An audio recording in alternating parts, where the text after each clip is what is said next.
Before we turn to today's Lenten series, there's something I need to say. We attend church, hear sermons, study the Bible and the lives of saints and sinners. But if we don't learn and incorporate those teachings into our lives, we're just wasting our time. The one clear lesson of Christ is that when we see injustice, we are to act. We are to care for others. We are to treat others as we would hope to be treated. Today there's a tragedy unfolding in Ukraine, and we sit in our safe bubble doing little. This scenario is a repeat of the lead-up to the Second World War. In 1936, Hitler contended that Germans in Sudetenland were being oppressed and needed to rejoin Germany. Czechoslovakia yielded, and Sudetenland became part of the growing German peoples, as did Austria in 1938. It was only in September of 1939, when Germany invaded Poland, that the rest of Europe and the Commonwealth finally declared war. In February and March 2014, Russia invaded and subsequently annexed the Crimean Peninsula from Ukraine. Today, Putin is back for the rest. What are you doing? What am I doing? What is Canada and the rest of the world doing? Well, clearly not enough. So get off your duff. Watch the news, be informed, share your concerns, drop into your MP's office or write a letter spelling out your concerns on the government's actions or inactions. Post a sign on your front yard, join a demonstration, send money, raise money, volunteer, commit to sponsoring a refugee, and of course, pray. But do something. Not only is it your Christian duty, it's your responsibility as a member of the human race. When you see wrong, right it.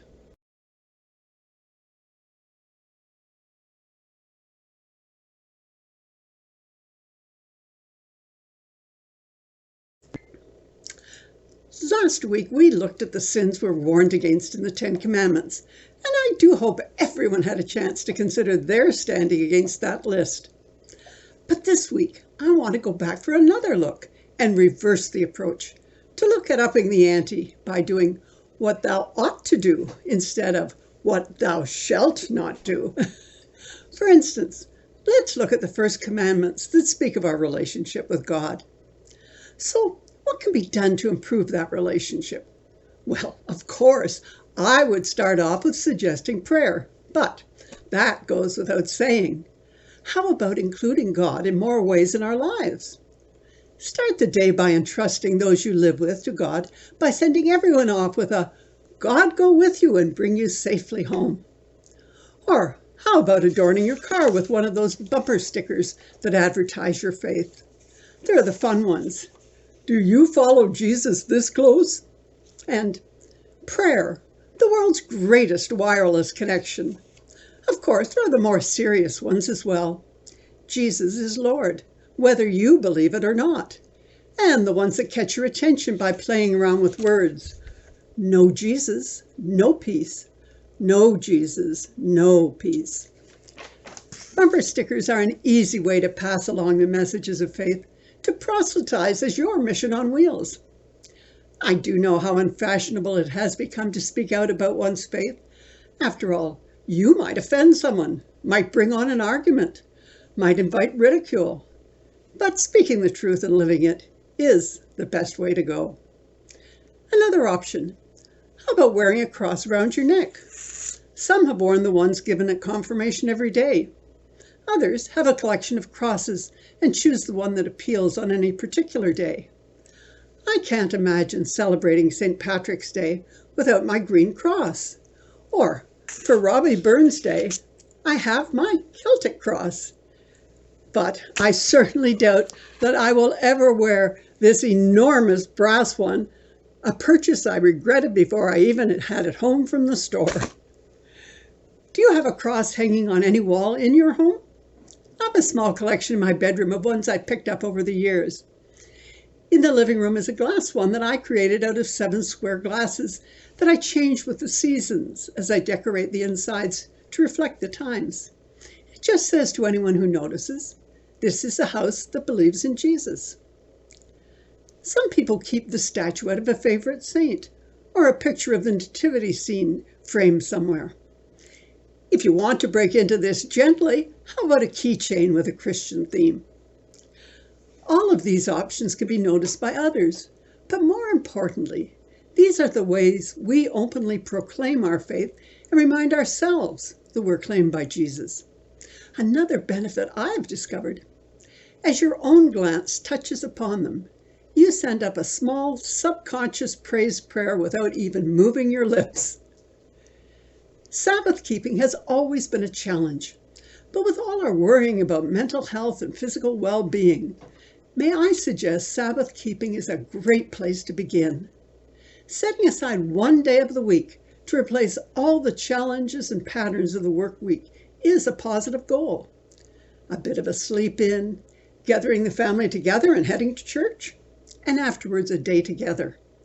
Everyone's favorite peanut butter sandwich for lunch, easy and tailored to one's own taste buds.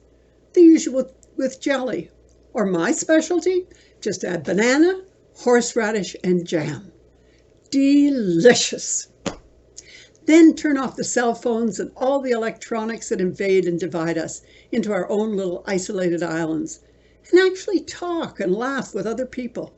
Share joys and fears and even tears. People need other people. It's what makes us human and God's children. Set Sunday aside to slow down and live a less pressured life together. This, of course, leads into family life. Honoring parents, but really celebrating the family.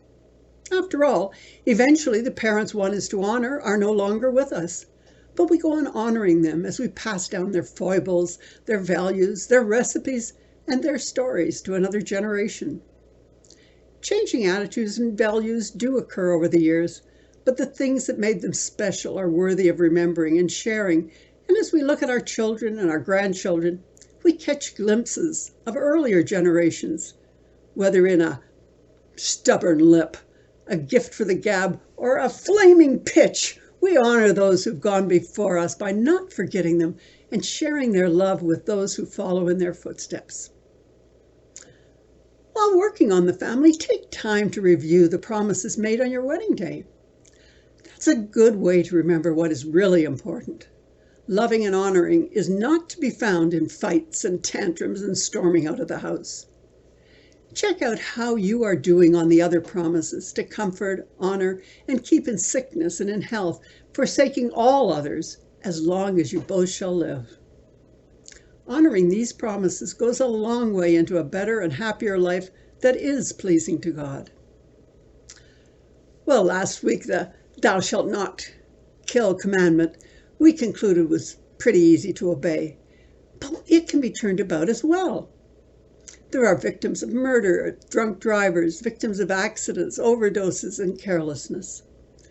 And with each death comes a family and a community that is impacted by the event. What can you do to help heal them? This may be a once-in-a-lifetime event when you will know someone personally impacted by such a tragedy. Someone you can support in court or deliver a casserole to or console come funeral time. But anyone can check out the organizations always on the lookout for volunteers to help them with the needs of victims or to advocate to stop future deaths. Do you have the interest or talents to give some time to MAD, that's Mothers Against Drunk Drivers, or to a victim service group? That can be extended to reaching out a helping hand to victims of house break-ins, the local corner store that was robbed, a fire, or any other tragedy in your neighborhood. The caring volunteer can often do so much more to console and support because they are there, because this is their community, and they are following the teachings of Jesus in doing for others as they would wish were done for them. Is it really enough not to bear false witness against your neighbor? Why not set out to tell others something nice, even great about them, and compliment others whenever you can? Praise their humor, their puppy's good behavior, their generosity, their compassion, and what a great spouse, child, father that they are or have. You can't overemphasize how life-changing words can be, for the good or the bad.